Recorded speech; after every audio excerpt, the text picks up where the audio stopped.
In this episode of Sailing Doodles, we finally say goodbye to beautiful Bali after an amazing week there. But as soon as we set sail, we immediately run into trouble. Follow along on our journeys. We sail from Canada to Thailand in just 10 months. This video channel is only made possible by our viewers and our patrons. So Laura's cleaning again. That means one thing. That means we're about ready to head out. That can mean a lot of things, actually, but in this case, it means we're heading out. What, Bobby? That can mean a lot of things? She's a bit OCD about cleaning, seriously. But, and you know, it's always good to have somebody like that to keep the boat nice and clean. So anyway, we had a great time in Bali, but like all good things, they must come to an end. We gotta go. We spent about a week here. Beautiful place. If you ever get a chance to come visit it, you should do so. Yeah, very cheap. It's very awesome. You could rent a 2-bedroom villa with a pool for $500 a week. Very big too, so make sure you stay more than a week. Yeah, come on down. So we're now going to be headed about a week sail up to, we'll do it over like 3 different legs. A week to 8 days, headed to Singapore. And we have a couple new crew members here. We got, we have Hong Jing. Say hi. Hi, everybody. We come from China. Have a nice day. Good luck. You too, Hong. So they're sailing with us to Singapore, so it should be a good time. We're looking forward. We hung out with them last night. We had a good time. So sunset was amazing. Yeah. So anyway, we're heading out now. Okay. Thank you. Even though the Denpasar anchorage wasn't very pretty, the rest of Bali was beautiful, and we were sad to see it go. The plan was to head north out of Bali to spend one night in Bawean, and then up to Belitung, where we spent a few nights, and then all the way 1,000 miles to Singapore. Even before we got underway, we were already having problems with our pennant line getting wrapped around our mooring line and causing a bit of a problem. And adding to that, this camera also stopped recording audio, and I'm not sure how far that will affect us in the future. After clearing the pennant line, we were on our way out of the anchorage.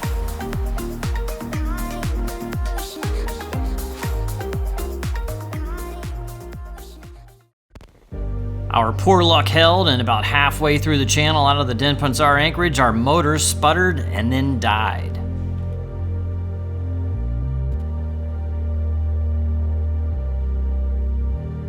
I quickly turned the boat around and we let out a bit of head sail. We purposely didn't sheet it in to keep our speed low.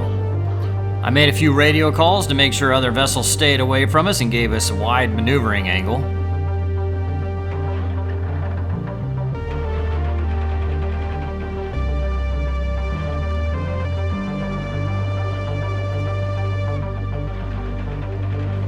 We did have to jibe a few times on the way in, but the crew handled it quite well.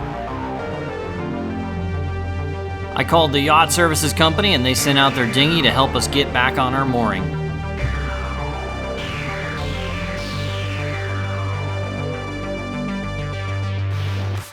Babe, that was like our first emergency ever! And you made me do everything! I gotta say, for his, with the language barrier and new crew and all that, you did very well, guys. Thank you. Very well.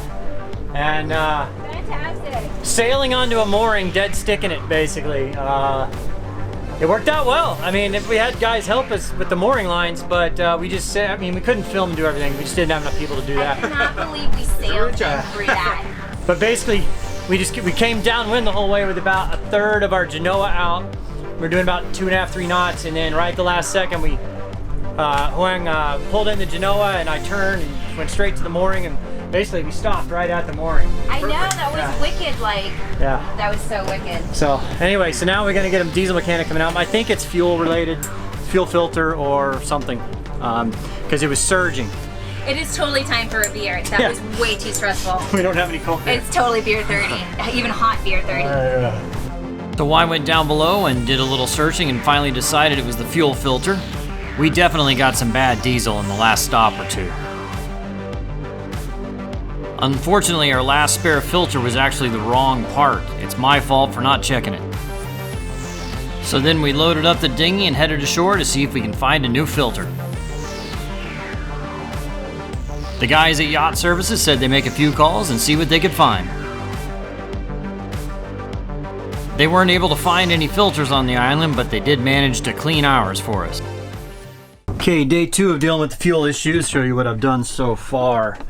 I had to get a little bottle of diesel to kind of prime everything. But my primary fuel filter is here.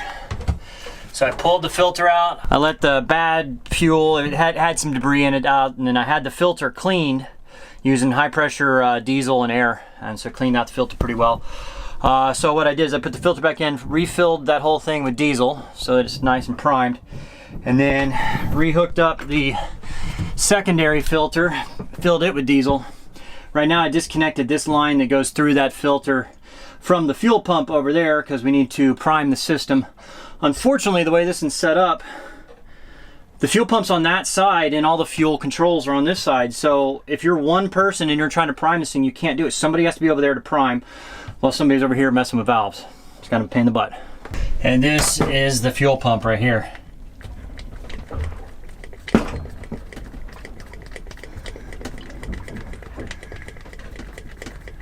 Well, the guys and I worked on this for what, 2.5 hours today? Working on it. As we call them, the professionals, it took him 15 minutes. And now we got it primed and the engine's running again. So, hard working guy.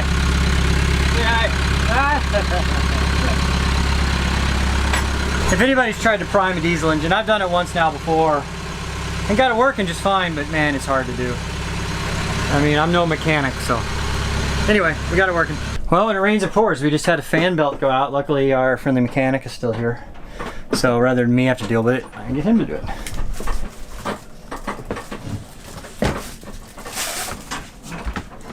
So with our problems corrected, we were on our way.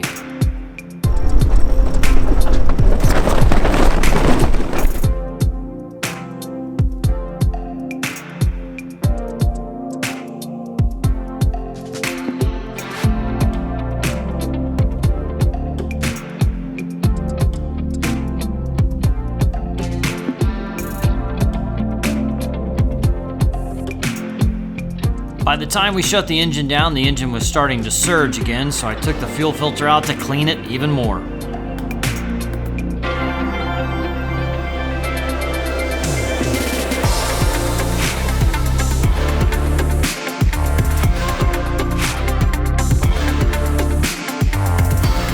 The rest of the evening was quite beautiful, although a little bit of foreshadowing, our autopilot was intermittently failing.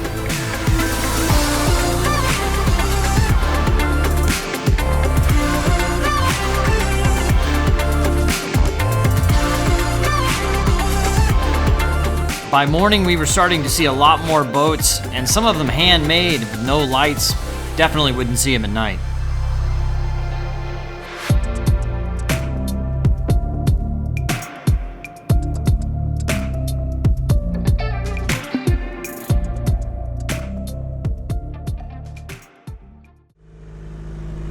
By morning, the wind dropped off and we had to motor.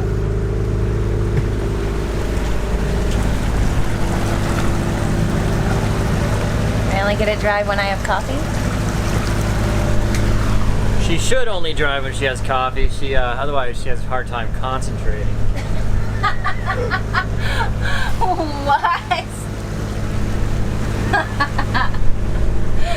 We are less than just under 48 hours into our 6-day sail, and of course, like 4 hours into the sail, our autopilot quit working. So we haven't had an autopilot this whole time, and How about 5 minutes into the sail, our motor stopped working? yeah, well. But you know, we don't know how we're gonna be able to fix it. We have some ideas. So one of the guys at Gulf Charters Thailand, Ron, he has some ideas on what's wrong with it.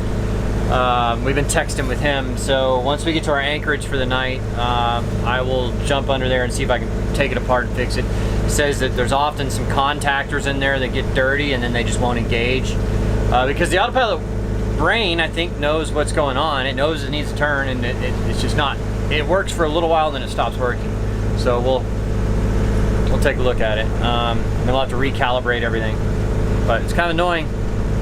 What we're doing now is 2-hour shifts. So everybody does a 2-hour shift, and you're hand steering the whole time, which it hadn't been that. It's better.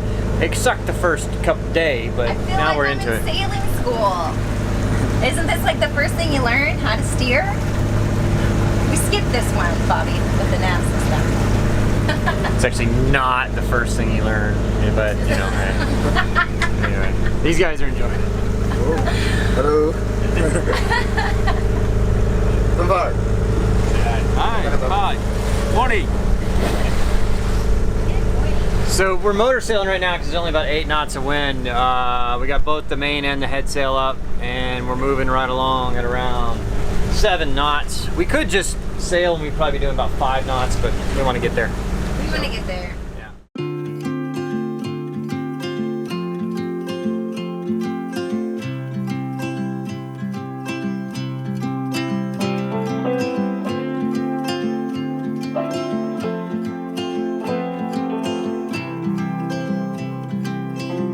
If I could hear my father's voice. When the wind wasn't up, the hand steering was fairly easy. Although we did have to watch out, there were a lot more boats about and plenty of debris and what they call fish aggregating devices around.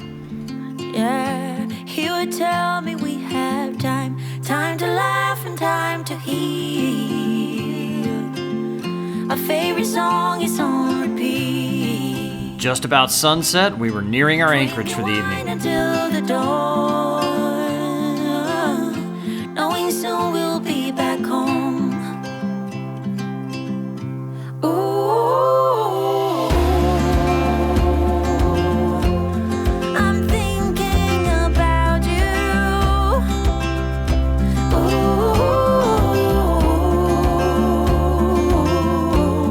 I'm wishing that you knew. If you're enjoying the videos, I ask you to please click that subscribe button and ring the bell next to it to get notifications when we post a new video. Please consider becoming a patron for as little as $1 a month. You can visit patreon.com/sailingdoodles. You told me about the hill.